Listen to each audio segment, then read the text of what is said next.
They say when you take a picture of someone, you capture their soul in the camera. They also say if you print it off, that photo contains the soul itself, and you can control the person with it. Now, I'm not sure where to start, so I'll ask you if you know what the primordial soup is.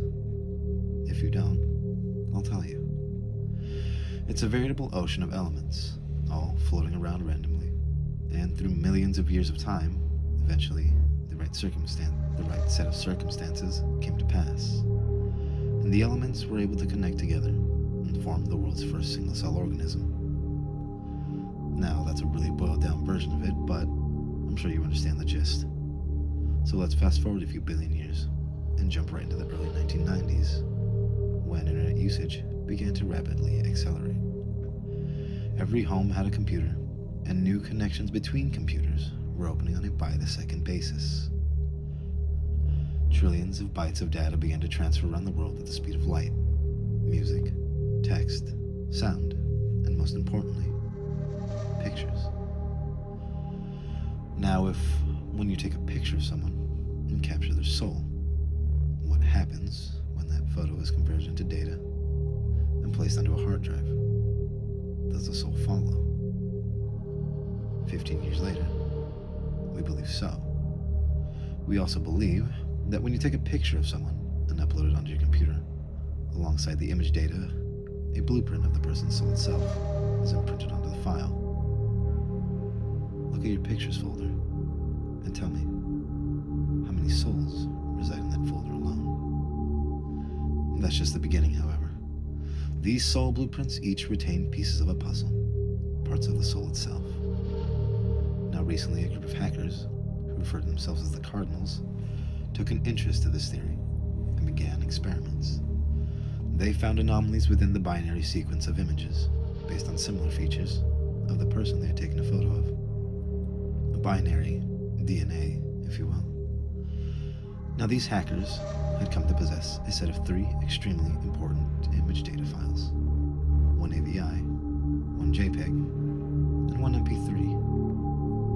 Each of these possessing interesting, unexplainable qualities. Now, the first, Cradle.avi, depicts what appears to be a group of teenagers with a low-quality video camera exploring the basement of a house.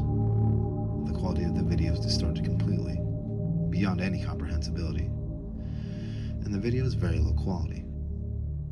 For most of the video, the camera is passed around the group, handed back and forth and jerked around far too much to make anything noticeable out. However, near the end of the camera turns at an odd angle, and you can semi-clearly make out a young girl standing in the corner, facing the wall.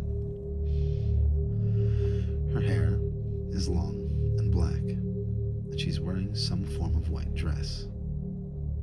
Now, you only see her for a split second, but many people who have seen the video claim there seems to be something wrong with her. A bit deformed, but not in a way anyone can truly explain. Although the really peculiar property of this video is what happened to the user's computer at the end of it. On the last second of the video, if not already so, the video will force full screen itself. Along with this, you're left with a 1-second looping clip of a window and a wall.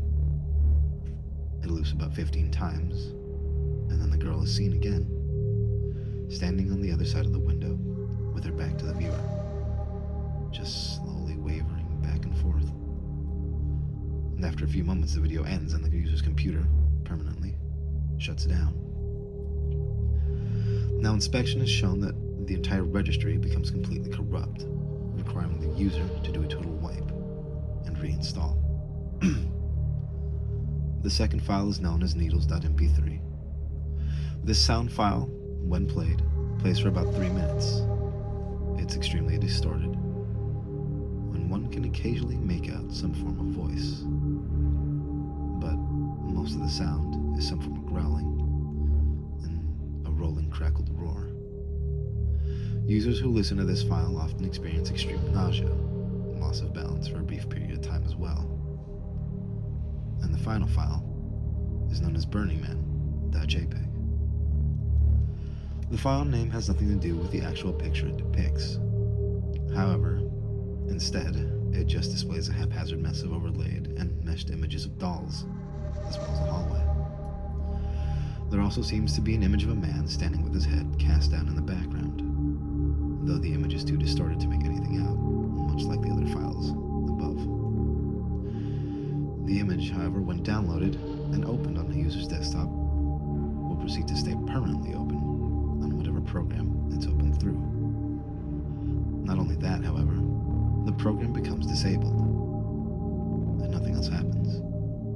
The image just permanently sits there on your desktop, unclickable, unminimizable, and you're just left there with the man's invisible gaze staring at you through the screen.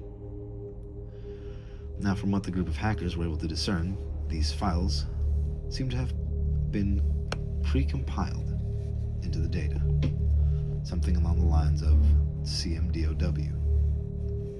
Yet as complex and intricate as the program is, it works across all OS platforms.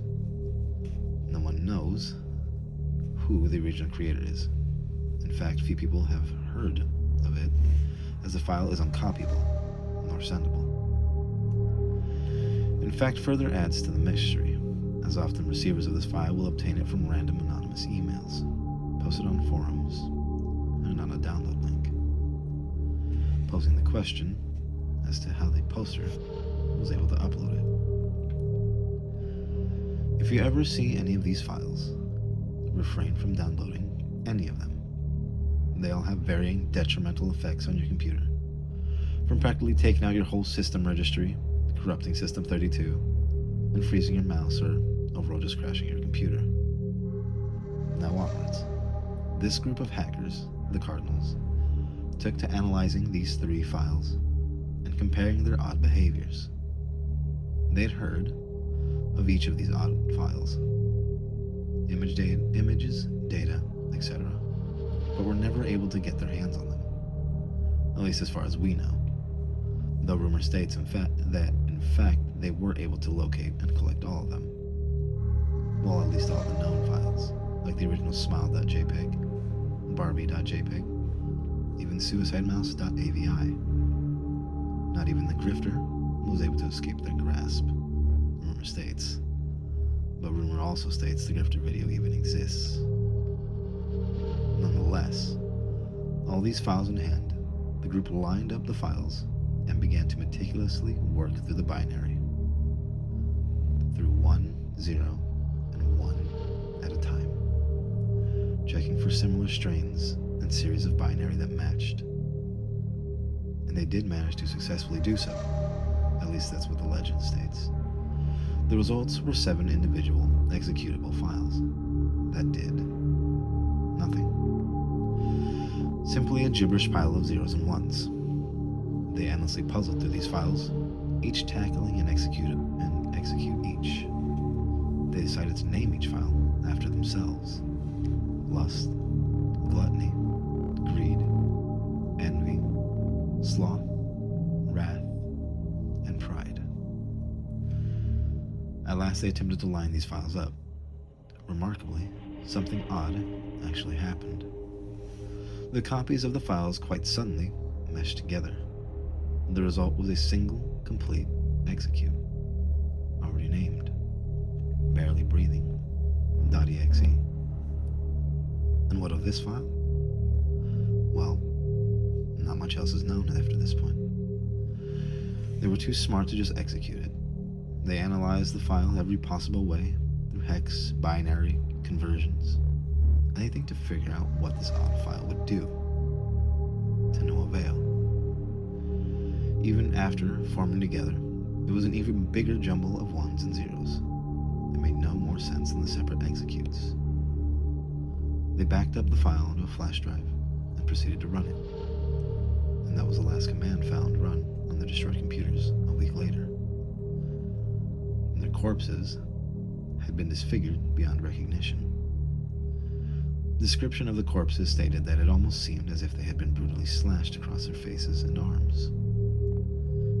Every square inch of skin that had been left bare had been mutilated, almost sliced repeatedly with a micro-thin razor. The government attempted to hush up the event, but there was some media leakage, and because the Cardinals had been keeping a blog amongst themselves and a few close friends, it's closed down now, so I wouldn't bother trying to go find it, it quickly spread out as per what they had been attempting to accomplish, and if it was, or was not, related to their terrible deaths. And what of the flash drive? Well, a friend who knew of its existence later checked the home of the group and was unable to find it. According to reports, the drive was found in the pocket of one of the group and had been taken into custody by the police. And after that, it simply vanished. The trail continues on. Far more, though. The file resurfaces every few weeks around the globe. The governments attempt to cover it up, but some media leaks out.